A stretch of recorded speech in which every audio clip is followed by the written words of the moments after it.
Mtazamaji wa Reli TV, tupo katika shule ya viongozi ya Mwalimu Julius Kambarage Nyerere.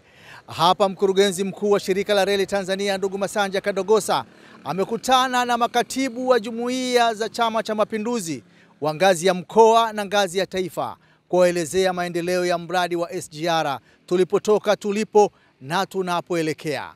Amegusia kwamba SGR imegusa maisha ya Watanzania.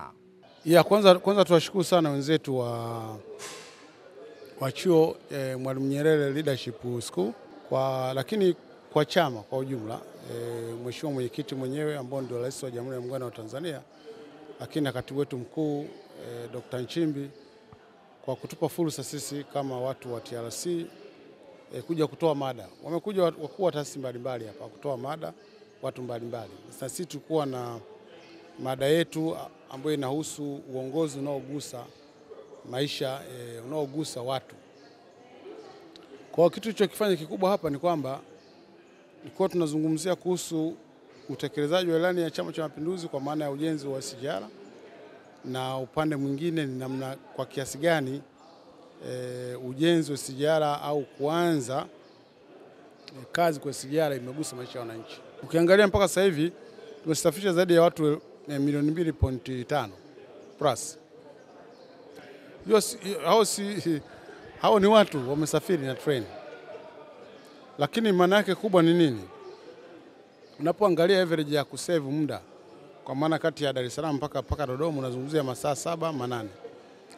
Maana yake ni kwamba kuchukua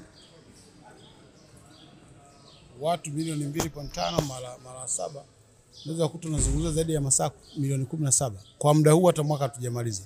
Sasa yale unaweza kuangalia kwa miaka 10 inayokuja itakuwaje. Yale masaa yanaenda kwenye uzalishaji, yanaenda kwenye watu kuweza kukaa na familia, yanaenda kwenye shughuli zingine za kimaendeleo. Lakini tunakokwenda tunakuja kuanza treni ya mzigo. Kuna mzigo tutakuwa tunasafirisha, bei za usafirishaji obvious zitashuka, especially tutakapofika Kigoma, Mwanza, tunategemea kwamba bei za usafiri zitashuka. Na ile itaenda kuwa na impact katika bei ya mwisho ya ununuaji. Kwa hiyo ndio maana ya kuuza maisha ya watu.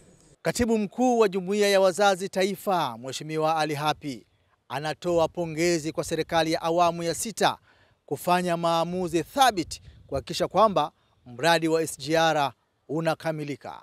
TRC mmeanza na mabehewa ya mizigo.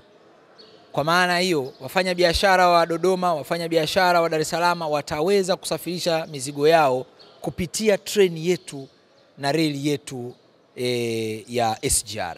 Hili ni kubwa sana, na kwa sababu litakuwa na tija kiuchumi, litapunguza muda wa usafirishaji wa mizigo ya wafanya biashara.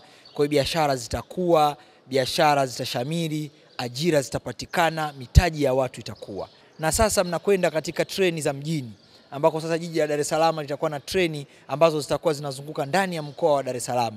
Kwa maana hiyo ni kwamba mtakwenda kuokoa hasara ambayo ilikuwa inaingiwa na wafanya biashara na wananchi na serikali ya fedha zote hizi kutokana na adha ya usafiri. Hongera serikali ya awamu ya 6 chini ya Jemedari Mheshimiwa Samia Suluhu Hassan, ambayo ameonyesha uzalendo wa hali ya juu kutekeleza mradi huu wa kimkakati, mradi wa SGR ambao una faida lukuki kwa wananchi wa Tanzania. Mimi sina la ziada kutoka hapa Chuo cha Uongozi Mwalimu Nyerere hapa Kibaha mkoani Pwani, nikiwa na mpiga picha wangu Ibrahim Juma. Mimi ni Othman Idi, hadi wakati mwingine. Kwaherini.